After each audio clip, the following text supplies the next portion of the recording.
Pull up a chair, friend. I've been holding on to this one for you. This is a story about a boy from little old Shelbina, Missouri, population 1,500, give or take a rooster, who grew up in the Depression, throwing newspapers before sunup. That same boy, one day, would sit in a wheelchair in Bentonville, Arkansas, while the President of the United States pinned the Medal of Freedom on his chest. And in that room were his Wal-Mart associates, his people, cheering so loud they startled the White House press corps. His name was Sam Walton, and this, friend, is his actual story, told by the man himself in a book called Made in America, finished just days before he passed. Not a biographer guessing, Sam in his own voice. I'm not here to tell you what Sam Walton built. You already know. I'm here to tell you how, because the how is the whole lesson. Little Sammy Walton was raised to work. Depression boy. His mama, who'd die young of cancer, told him, "Be the best at whatever you take on." And boy, did he listen. Eagle Scout at 13, youngest in the state of Missouri. Quarterback of an undefeated state championship high school team. Sam says in his book that in his whole life, he never played in a losing football game. Not one. So later on, up against Kmart, up against Sears, it never occurred to him he might lose. University of Missouri, 40. J.C. Penney trainee.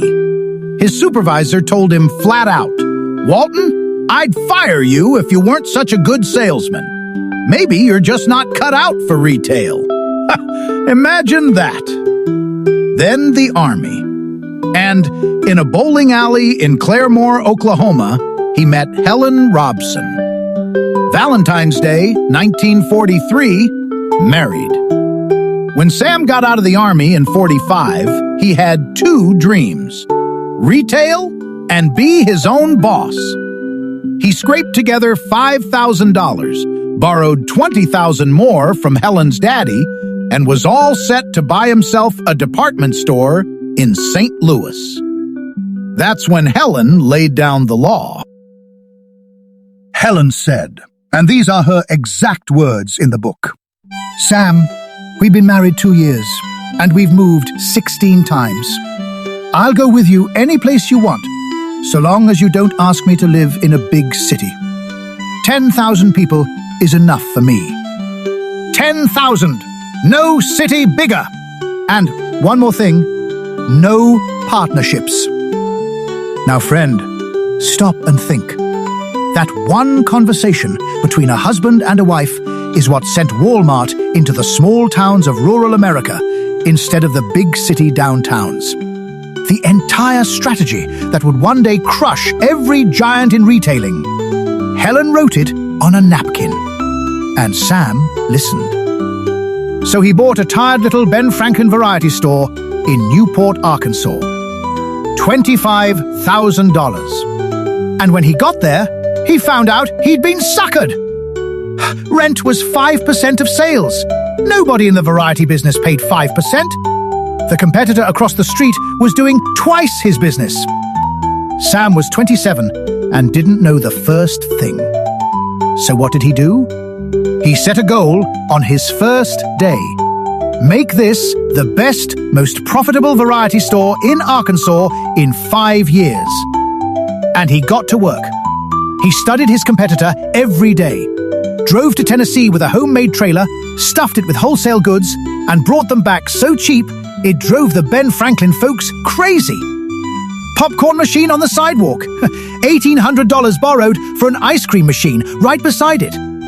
People came from all over. 5 years later, that little Newport store was doing $250,000 in sales. The #1 Ben Franklin, not just in Arkansas, in the whole 6-state region. Sam had done it. And then the roof caved in. See, when Sam signed that lease, in all his excitement, he had made one little mistake. He had not put in a clause to renew it after 5 years. and his landlord had watched this young Walton build the biggest little store in town, and he wanted it for his son. No renewal at any price. Sam writes, and these are his exact words: "It was the low point of my business life. I felt sick to my stomach. I couldn't believe it was happening to me. It really was like a nightmare. He'd done everything right. Chamber of Commerce president, church deacon, Rotary. And now he was getting kicked out of his own town. Helen, just settled with 4 little kids, was heartsick. But listen close, friend. Here is where the Sam Walton I want you to know walks on the stage. He wrote, "I've never been one to dwell on reverses. The challenge at hand was simple enough. I had to pick myself up and get on with it. Do it all over again, only even better this time." That's it. That's the whole thing. Only even better this time. How many men lose a business they built with their bare hands, and the very next sentence they think is, "How do I do it better?" So Sam and Helen packed up the kids and went hunting. Spring of 1950, they landed in Bentonville, Arkansas. 3,000 people. A sad-looking country town, Helen called it. Apples and chickens. And friend, this time, Sam got a 99-year lease. No more 5-year leases for Mr. Walton, thank you very much. The new store had done $32,000 the year before. 32, compared to the $250,000 he'd been doing in Newport. But he didn't flinch. Tore out the wall to the barbershop next door, put in fluorescent lights, and made it the 3rd self-service variety store in the whole country. And sure enough, it took off. For the next 12 years, Sam and Helen and his brother Bud kept building. Fayetteville, Ruskin Heights up in Kansas City. By the early 60s, they had 15 variety stores, and Sam, now 44, knew something was coming. Discounting, bigger stores, lower prices, make it up on volume. He begged Butler Brothers to back him. They said no. Begged the Ben Franklin folks. They said no. So on July 2nd, 1962, in Rogers, Arkansas, Bud putting in 3%, a manager named Don Whitaker putting in 2%, and Sam and Helen pledging everything they owned for the other 95%, the first Wal-Mart opened its doors. And, get this, Sam had named it in an airplane. A little tri-pacer he was flying himself over the Boston Mountains. His manager, Bob Bogle, scribbled W-A-L-M-A-R-T on the back of a card.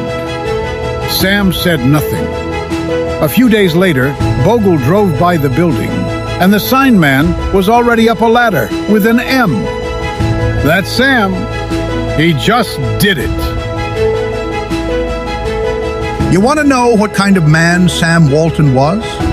At the height of his success, he drove an old pickup truck with cages in the back for his bird dogs.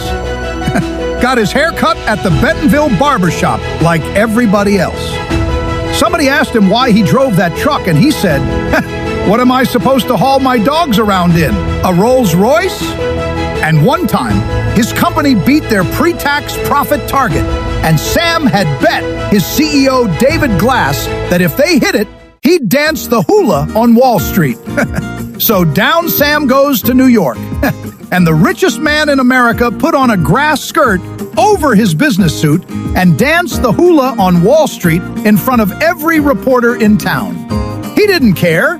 He said it kept folks from taking themselves too seriously. On October 1st, 1970, Wal-Mart went public. $15 a share. Opened at $16.50. Sam writes that coming back from New York that day, knowing every debt was paid off, was one of the greatest feelings of his life. Now, you ready for a number, friend? Sit down for this one. If you had bought 100 shares in that offering, $1,650, and just held them, between 1970 and 1990, that stock split 9 times. 9. 2 for 1. 2 for 1. Again and again. Those 100 shares became 51,200 shares. Worth, at the time Sam was writing this book, right around $3 million. That's what Sam Walton did for the folks who believed in him. He turned plain, ordinary working people, clerks, truck drivers, stockroom kids, into millionaires. A clerk, he quotes in the book, watched her profit sharing grow from $8,000 to $475,000. Sam called them his partners. Not his employees, his partners.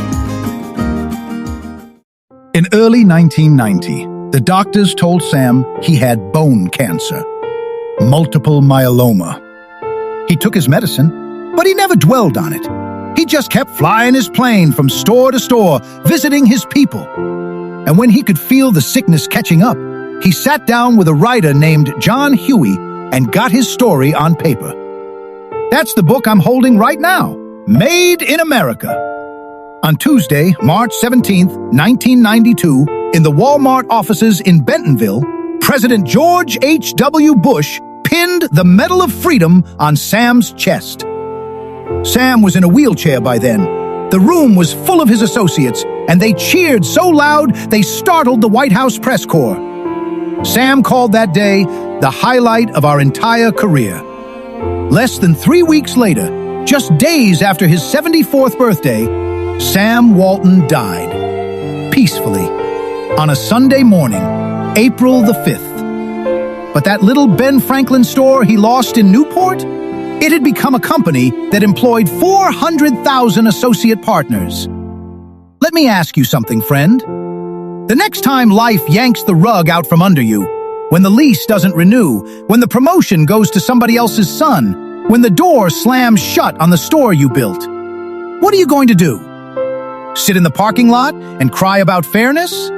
Or write down one sentence, "I'm going to do it all over again, only even better this time," and go find yourself a new town? You think about that. And drop me a comment. Tell me about a time you had to start over. I want to hear it. And listen, I only scratched the surface. I didn't tell you about Sam's own 10 rules for running a business, the exact 10 he lived by. I didn't tell you about the time he got down on his hands and knees in a Kmart, in his cut-off jeans, counting stock under a display table, spying on his competition. I didn't tell you about the Saturday morning meetings where he'd lead the Wal-Mart cheer himself. All of that, every dime store, every airplane ride, every argument with Helen about moving again, it's all in the book. So if this story moved you even a little, tap that thumbs up. Hit subscribe so we can keep meeting here by the fire. And go get yourself a copy of Made in America by Sam Walton. Read it slow, friend. Read it twice. Because the way he did it is the way you can, too. Good night. And remember, you can make a positive out of most any negative if you work at it hard enough.